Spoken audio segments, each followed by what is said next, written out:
Welcome back to Horror Recaps. In a few seconds, you're going to listen to a frightening tale narrated by me. Fear awaits you. Watch out and take care. Kathy visits a restaurant for breakfast one morning, unknown to her that she's being watched by a man named Lewis, sitting in the same restaurant. She is attended to by Dennis, whom she gives flowers for his pregnant wife. A while later, Lewis walks casually out of the restaurant by Kathy's table to wait in his car for her at the park. Kathy doesn't know him, obviously. Kathy finishes afterward and leaves the restaurant. With Lewis secretly following her, she drives off to her yoga lessons. While she is inside, Lewis goes to pack her things from her car. After her yoga class, when Kathy is about to get into her car, Lewis attacks her with a plastic bag. She manages to get him off, but since he is a little stronger, he eventually pins her down. She screams, but the closest person to the scene has on headphones. After tying her up and taping her mouth, Lewis takes her in his trunk to a remote house where he then locks her up in a padded 10 by 10 room. A secret room in a secret house, making it a bit tough to locate. After explaining to her that she need not waste her time screaming because she's in a soundproof room, he untapes her mouth and demands her name. Kathy starts screaming instead, and Lewis leaves her alone. Seeing him leave, she tries her best to break out of the room, but to no avail. She later sees the room's vent and screams through it, hoping that someone outside with a good sense of hearing might find out. Unfortunately for her, the house is solitary as earlier said, and no one will ever hear her. Lewis returns minutes later, asking if she would rather continue screaming for help than know why she is being held hostage. Thinking he's only trying to take advantage of her, Kathy offers him $50,000 savings and begs him not to touch her. "It is ridiculous to think that she made that much money selling flowers," Lewis says. And sadly, he doesn't want her money. As for what he wants, Lewis shows her a loaded pistol, then he requests her name again.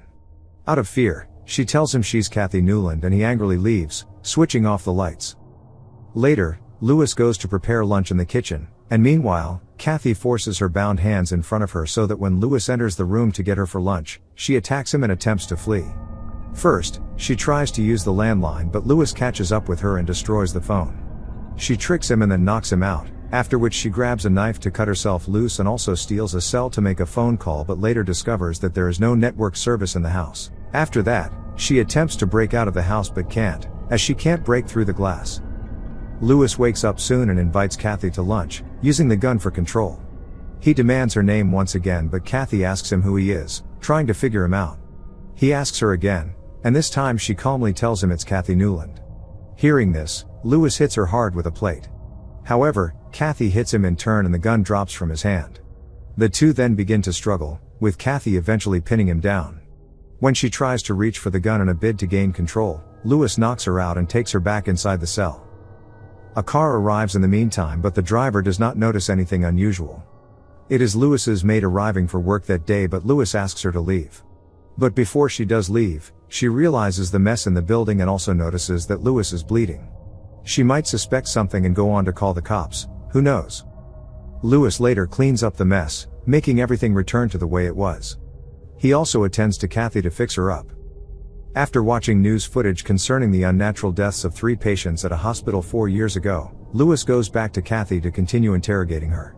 This time, she frankly tells him she is Kathy, born February 15 in Orange County, California, and schooled at Fairbridge High School before college at NYU to study English, after which she worked in a library for a few years and later opened her flower business in Atlanta.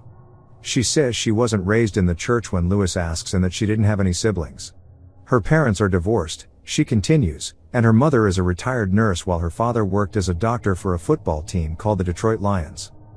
Lewis wonders how she was then born in California while her dad worked for the Detroit Lions, which is the opposing team.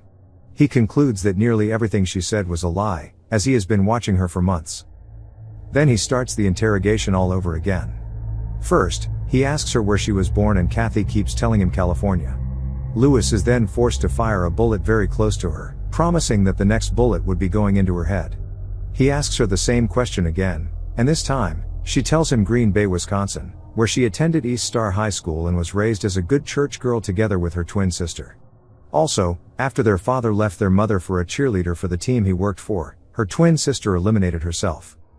More so, Lewis knows she didn't study English like she claimed and also never took any library job, and she admits to this, revealing that she rather studied medicine, nursing precisely. Pleased to hear all that, Lewis then asks her what he calls the biggest piece of the puzzle, her real name. She claims as before that it is Kathy, but Lewis knows it's not, disclosing that Kathy was her dead sister's name, not hers. When Kathy, or whoever she is, doesn't respond quickly enough, Lewis fires his pistol to scare her into confessing.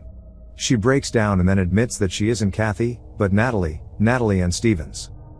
Once the air is cleared, Lewis leaves her alone in the room to figure out the reason she's being held up, assuming that she already knows.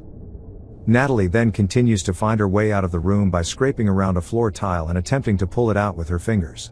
She gives up soon enough and goes instead to make an emergency phone call with the cell she stole during the fight, hoping there'd be network service through the vent. The 911 call goes through, although unstable, and she quickly leaves a message for the police to trace the call. Meanwhile, Lewis, who's emotionally watching footage of his wife and daughter, suddenly finds out that Kathy has taken the phone and rushes to her cell to take it from her. Trembling, he continues the interrogation, and it turns out that Natalie worked as a nurse at a hospital where 3 patients died 4 years ago, one of whom was Lewis's wife. Lewis accuses her of killing them, but Natalie says the hospital nurses have been placed on trial and acquitted when nothing was found on them. But Lewis asks her then why she changed her identity after the incident. Natalie says it was because she needed a fresh start after the trial ruined her life.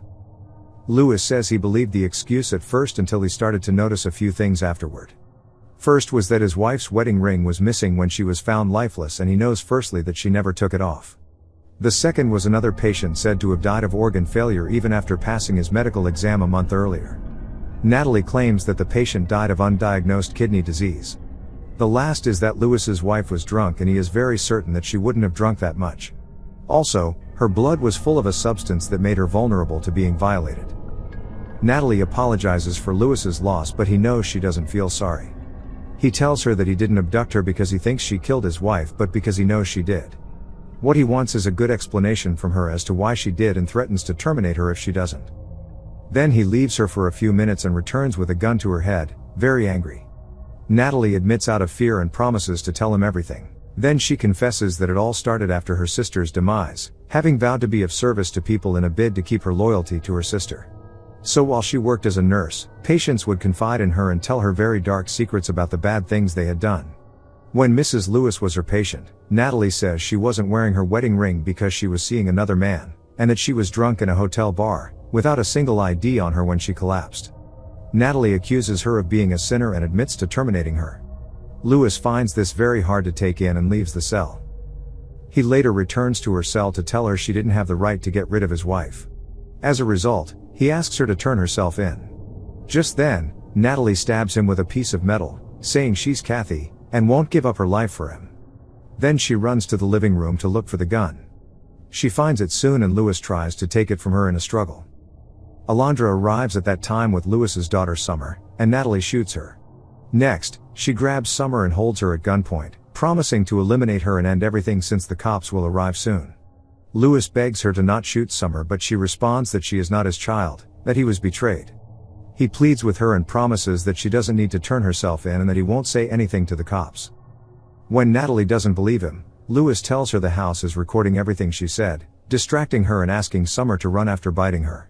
Just then, he knocks the gun out of her hand and squeezes her neck until she passes out. She gets up again and Lewis shoots her. After that, he grabs his daughter and attempts to make a run for it away from the compound, after taking the recording from the computer, but later realizes Natalie's not dead.